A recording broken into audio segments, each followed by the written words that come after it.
Bonjour à toutes, bonjour à tous. Nous sommes ravis de vous retrouver en vrai, de vous retrouver en chair et en os, voire en présentiel, pour employer un terme à la mode. On vous a concocté une 6e édition de Neuroplanète qu'on a voulu étonnante, ambitieuse, provocante, au cours de laquelle nos experts et invités de prestige vous révéleront quelques-uns des nombreux secrets que notre cerveau recèle encore au travers de plus de 20 sessions en direct du Centre universitaire méditerranéen de Nice. On va parler, entre autres, des idées reçues autour de la 5G, de la montée en puissance des nouveaux gourous. On va vous apprendre à couper le cordon ombilical avec votre portable. On va prendre le pouls d'une jeunesse qui est quelque peu malmenée par le Covid. On vous expliquera pourquoi notre cerveau nous pousse à détruire la planète. On vous donnera enfin des conseils pour repérer les personnalités toxiques et s'en protéger. Étienne Jarnel, vous qui êtes directeur du Point, rassurez-nous, vous n'êtes pas un pervers narcissique. On va voir. En fait, ça va être, on aura 2 jours pour le découvrir. Voilà, on a 2 jours pour essayer de comprendre ce qui se passe un petit peu dans mon cerveau pour peu que ça ait un intérêt. Dans le cerveau de tout le monde. Alors, Étienne, cette édition, quelques mots. C'est l'édition du rebond. C'est l'édition comme ça qu'on l'a appelée, parce que c'est le moment, c'est maintenant que ça se passe. Je voudrais déjà commencer par remercier Nice qui nous accueille ici, c'est un bonheur d'être là. Remercier Nice, remercier la ville de Nice, remercier son maire Christian Estrosi, remercier et saluer le docteur Richard Chemla qui est ici, qui est adjoint au maire à la santé, l'écologie et au bien-être. Il ne faut pas oublier le bien-être, et puis également vice-président de la métropole. C'est l'édition du rebond, et la devise d'une certaine manière de cette édition m'a été soufflée par une amie ce matin. Elle est la suivante: quand tu auras désappris à espérer, je t'apprendrai à vouloir. C'est de Sénèque, c'est absolument magnifique. Ça veut dire une chose très simple: le rebond, eh bien, il est en nous. Merci beaucoup, Étienne. On aura le plaisir de vous retrouver tout au long de Neuroplanète. Pour l'heure, on ouvre tout de suite avec nos grands témoins. Il s'agit de Florian Zeller, qui est écrivain, dramaturge et réalisateur. Il a créé en 2011 au Théâtre Hébertot à Paris Le Père, une pièce qui a été jouée dans plus de 50 pays, avant, vous le savez, de devenir un film doublement récompensé aux Oscars et auréolé de pas moins de 150 prix et nominations dans le monde. Je vous propose qu'on regarde la bande-annonce de ce film.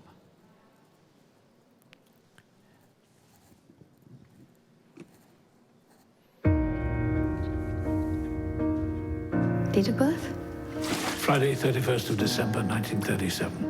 You're living with your daughter at the moment? Yes, in my flat. You see, the situation is very simple. I've lived in this flat for 30 years now. It's me. And my daughter is very interested in it. No, Dad, what are you talking about? So she's moved in with this man she met. I'm here to help you. I don't know what she's cooking up against me, but she's cooking something up, that I do know. Has anyone seen my watch? It's been stolen. No, it hasn't. What do you mean, no, it hasn't? It's me. Anne? What is this nonsense? Where's Anne? What are you talking about? Where is she? I'm here. I don't need any help. We have to come up with a different arrangement. Stop talking like that. I'm not leaving my flat. I am not leaving my flat. Dad? Have you had your pills? Can I ask you a question? How much longer do you intend to hang around here, ruining your daughter's life?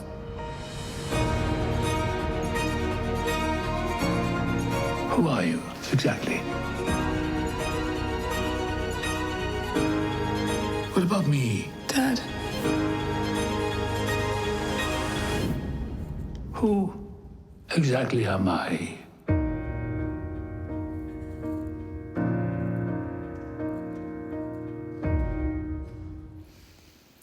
Alors Florian Zeller explore les cerveaux de ses héros et les ravages du temps qui passe. Où a-t-il puisé son imagination? A-t-il eu recours au conseil de médecins? S'est-il inspiré de personnages qui ont existé? Il nous dévoile les coulisses de son travail dans un échange de belles tenues qui s'est passé, qui a été enregistré hier avec Jérôme Béglé, qui est le directeur adjoint de la rédaction du Point. On regarde. Bonjour Florian Zeller. Bonjour. Merci de nous accorder cet entretien et bravo pour cet Oscar.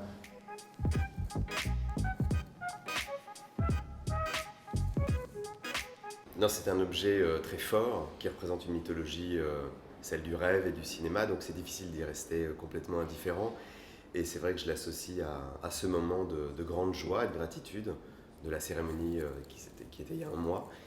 Et c'était une joie d'autant plus grande et sincère qu'on a commencé la cérémonie avec l'Oscar du meilleur scénario et on l'a terminé avec l'Oscar du meilleur acteur. Et pour moi, c'était quelque chose de quasi indissociable dans la mesure où j'ai écrit ce scénario, je l'ai rêvé pour et avec Anthony Hopkins, donc de pouvoir partager avec lui cette joie, c'était quelque chose de d'autant plus signifiant pour moi.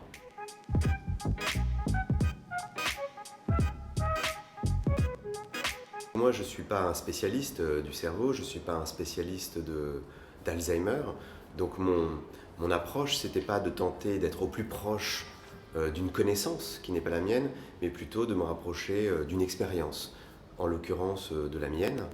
Comme malheureusement énormément de gens, j'ai traversé en tant qu'accompagnant des désordres équivalents du cerveau. J'ai été élevé par ma grand-mère, qui était quelqu'un de très important dans ma vie et qui, quand j'avais 15 ans, a commencé à souffrir de ce qu'on appelle de démence sénile. Et donc j'ai connu un peu ce que ça voulait dire de traverser ce processus de dégénérescence et j'ai connu cette place de celui qui accompagne, qui soudain se trouve impuissant, qui voudrait aider mais qui ne sait pas comment aider et qui découvre qu'on peut aimer quelqu'un mais que parfois l'amour ne suffit pas. Mais il ne s'agissait pas pour moi de raconter mon histoire, c'était plutôt pour partager des émotions parce que justement je sais que tout le monde a une grand-mère, que tout le monde a un père, que tout le monde devra un jour, malheureusement, peut-être se poser ces questions-là, être en face de ce dilemme, de se dire qu'est-ce que je fais des gens que j'aime quand ils commencent à perdre leur repère. Et mon point de départ intuitif, c'était justement ce trouble en face d'un être que l'on connaît intimement, qui soudain devient quelqu'un d'autre, quelqu'un que l'on ne reconnaît plus, et qui traverse ce qu'on pourrait interpréter comme des humeurs différentes, des états très différents, et ce désarroi de voir quelqu'un passer de l'impatience à la cruauté, à des accès de rage très inexpliqués, parfois des tendances paranoïaques, et puis soudain des élans de tendresse. Et donc cette somme contradictoire et incohérente, j'ai tenté de trouver un chemin pour lui donner un sens, pour tenter de la comprendre, mais de l'intérieur. C'est peut-être l'intérêt du cinéma, c'est de pouvoir vivre une expérience qui n'est pas la nôtre. Et donc j'ai tenté de mettre le spectateur dans une position singulière, qui est celui d'essayer de traverser un labyrinthe, intérieur, comme s'il était au fond, dans le cerveau de cet être dont la réalité semble se briser sous ses yeux. Et donc d'être nous-mêmes dans une position active, comme s'il s'agissait moins de raconter une histoire, l'histoire d'un homme qui perd ses repères, que de proposer une expérience. L'expérience justement de ce que ça pourrait vouloir dire que de perdre soi-même ses repères, y compris en tant que spectateur. Comme si finalement c'était nous-mêmes qui perdions notre propre rapport à la réalité. C'était le projet de ce film.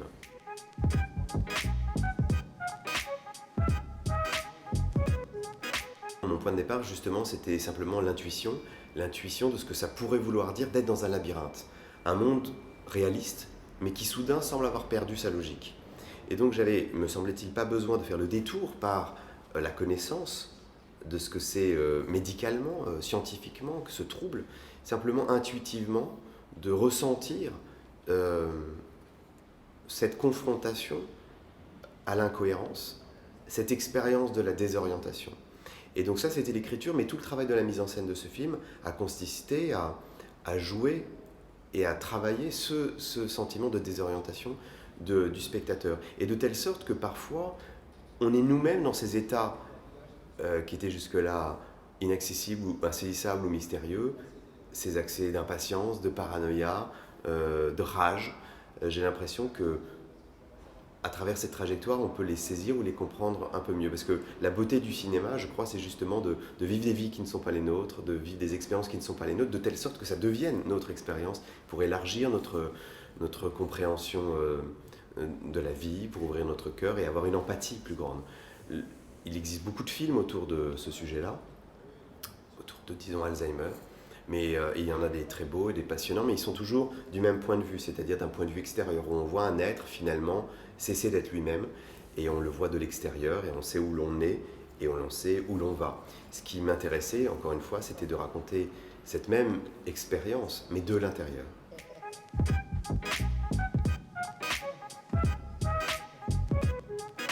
Non, c'est-à-dire la grâce des comédiens, c'est qu'ils amènent avec eux-mêmes, ils amènent avec eux la somme de leur rôle, leur façon singulière d'être au monde. Et donc chaque acteur, finalement, véhicule un monde entier. Et donc Robert Hirsch, au théâtre, il avait cette grâce particulière, cette façon très chorégraphique de bouger dans l'espace. Et ça a tiré la pièce vers quelque chose qui était de l'ordre de la farce, là où Anthony Hopkins a une puissance tragique plus grande. Et je pense que le film en a pris cette couleur grâce à lui.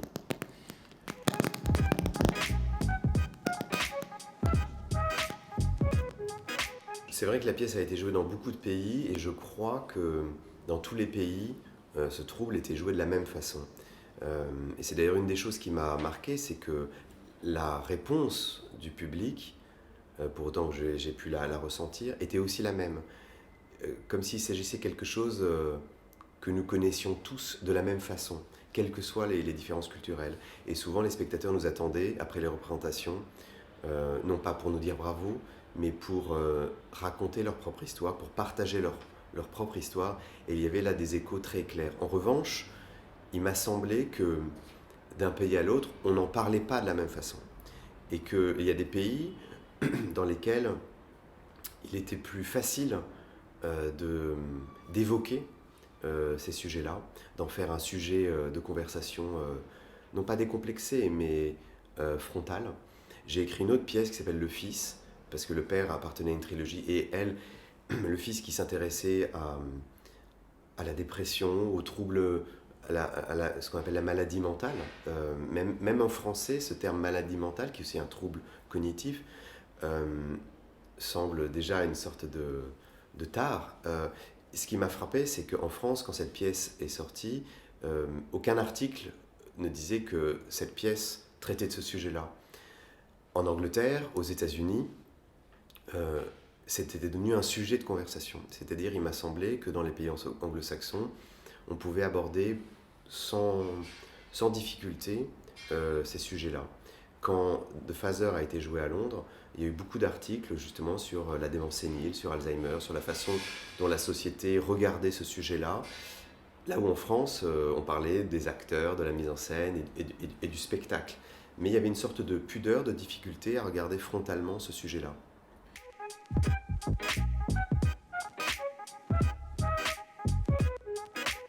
Sur la démence sénile, pas tellement.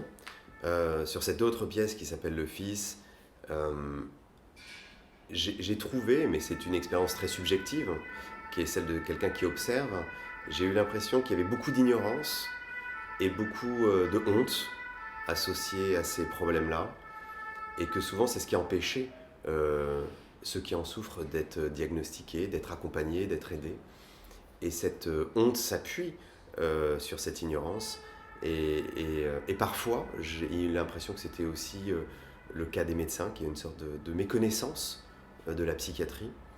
Et alors que la seule façon d'aborder ce sujet-là, c'est de pouvoir l'aborder frontalement, sans peur de la complexité, et pour permettre aux familles aussi de regarder ce sujet-là sans être trop intimidés, alors même qu'ils sont déjà dans la douleur de devoir traverser ces expériences-là.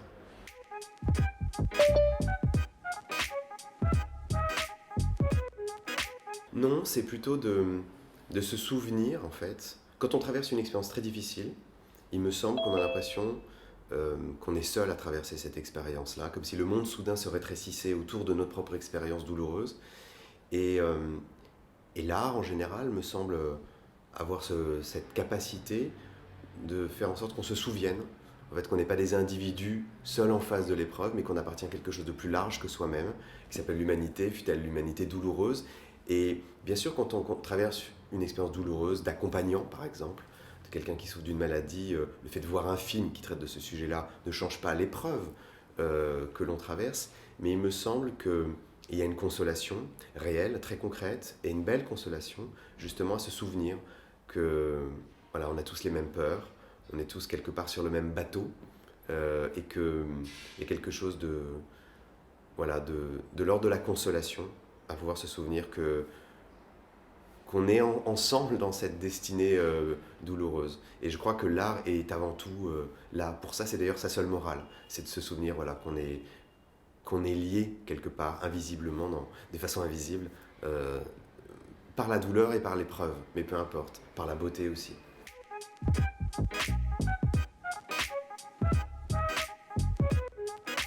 Non, ça m'est pas arrivé. En revanche, dans tous les pays dans lesquels cette pièce a été créée, et puis ça a été la même chose pour ce film, c'est plutôt du point de vue de la production. Évidemment, il y a toujours eu une crainte, que je comprends parfaitement, de pouvoir produire un spectacle ou produire un film qui traite de ce sujet-là, en pensant que ce sujet allait faire peur aux gens. Et évidemment, quand c'est tout ce qu'on a envie de ne pas vivre, alors pourquoi se l'infliger en plus au théâtre ou au cinéma? Et moi, mon intuition était l'inverse. C'était précisément que on va au théâtre ou au cinéma pour vivre de grandes émotions et pour se souvenir aussi, pour comme un miroir dans lequel on vient se regarder, se comprendre, se chercher et déposer un petit peu ce bagage parfois trop lourd de son expérience douloureuse et solitaire. Et moi, c'est ce que j'ai ressenti avec beaucoup d'émotion auprès du public, une sorte de gratitude justement, de pouvoir ressentir avec d'autres que soi-même ces émotions-là. Et c'est pour ça que j'ai toujours eu, moi, la conviction, en dépit du sujet, que ce texte portait quelque chose, entre guillemets, de populaire, c'est-à-dire quelque chose qui pouvait parler au plus grand nombre. Mais dans chaque pays, il a fallu dépasser cette inquiétude. Souvent, on a créé la pièce dans de petits théâtres pour cette raison-là. Et il a fallu justement que le public donne des signaux inverses pour que les producteurs puissent à chaque fois prendre le risque d'aller dans de plus grands théâtres, etc. Et moi, ça, c'est pas simplement le plaisir, entre guillemets, du succès, c'est le plaisir de sentir que, précisément, je crois que les gens aiment aller au cinéma ou au théâtre pour cette raison-là, précisément. Bien sûr, on y va aussi pour se distraire, mais on y va aussi soudain pour partager des émotions.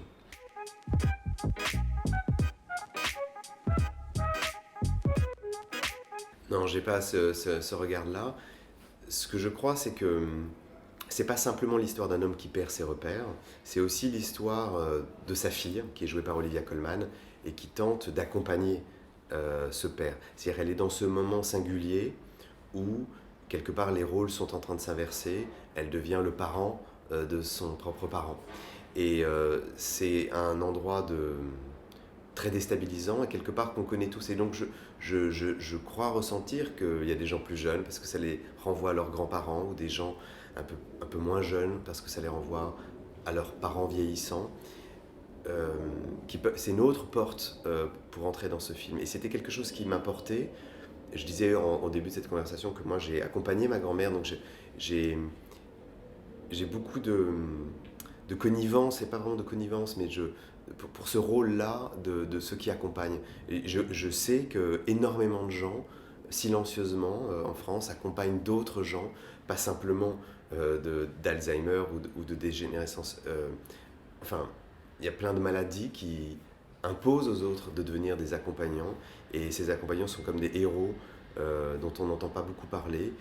Il y a quelque chose de l'ordre de l'héroïsme, puisque ça implique beaucoup de sacrifices, malgré l'ambivalence, malgré l'épuisement, malgré la détresse que ça représente. Et je voulais que ce film explore cette dimension également à travers le personnage d'Olivia Colman. Et j'ai eu la chance de pouvoir lui confier à elle ce rôle. C'est une actrice qui, moi, me semble être une des plus grandes actrices anglaises, et elle a une sorte de profondeur de champ infinie dans son visage, et soudain on la voit parfois sourire à son père, parce que c'est ce qu'elle lui offre, mais nous, on détecte derrière ce sourire justement que se tiennent l'épuisement, l'ambivalence, le désir parfois de vivre sa propre vie, le désespoir, et tout ça, il n'y a qu'une grande actrice qui peut faire coexister tant d'émotions contradictoires dans un seul visage, et c'est ce que je voulais montrer aussi dans ce film.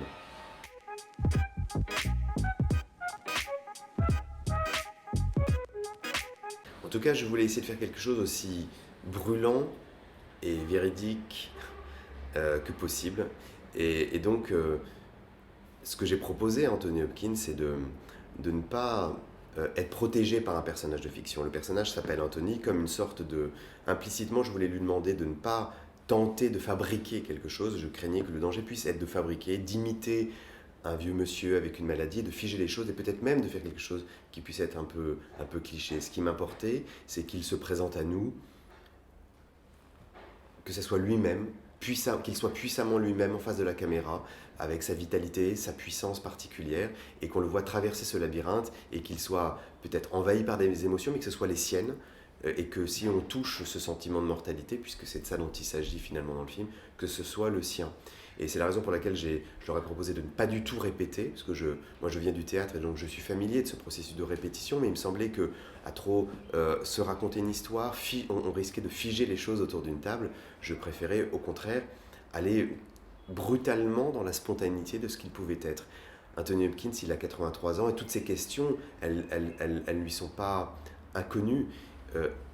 Mais ce territoire, quelque part, il lui était inconnu. C'est-à-dire, je ne suis pas allé le voir pour lui demander de faire ce qu'il avait déjà fait ou de refaire ce pourquoi on sait qu'il est génial. L'ambition, c'était d'explorer un autre territoire, un autre endroit de désorientation, mais de vulnérabilité, d'extrême fragilité. Et donc, pour moi, ça devait faire, écho à ce que les familles peuvent vivre dans leur intimité. Comme je le disais tout à l'heure, vous savez, quand on connaît bien quelqu'un, intimement quelqu'un, et que petit à petit, cette personne, on la voit devenir quelqu'un d'autre, quelqu'un qu'on ne reconnaît plus. Je voulais jouer de cette attente que le spectateur peut avoir quand il voit Anthony Hopkins. Parce qu'Anthony Hopkins, on le connaît à travers tous les rôles qu'il a incarnés. En tout cas, moi, j'ai l'impression que depuis que je suis petit, il est quelque part sur les écrans de cinéma, il appartient à l'histoire du cinéma. Et d'ailleurs, le film commence comme une sorte de thriller psychologique, donc on pense connaître l'endroit où l'on est. Soudain, le film chavire vers un autre territoire. Et je voulais que le spectateur, soudain, découvre un visage autre, un visage qu'il ne connaît pas, qu'il ne reconnaît pas d'Anthony Hopkins. Et le défi pour lui, Anthony Hopkins, c'était aussi justement de découvrir un autre acteur qu'il ne connaissait pas en lui-même et de le laisser grandir pour essayer d'explorer cet autre visage qui peut apparaître quand on cesse d'être soi-même.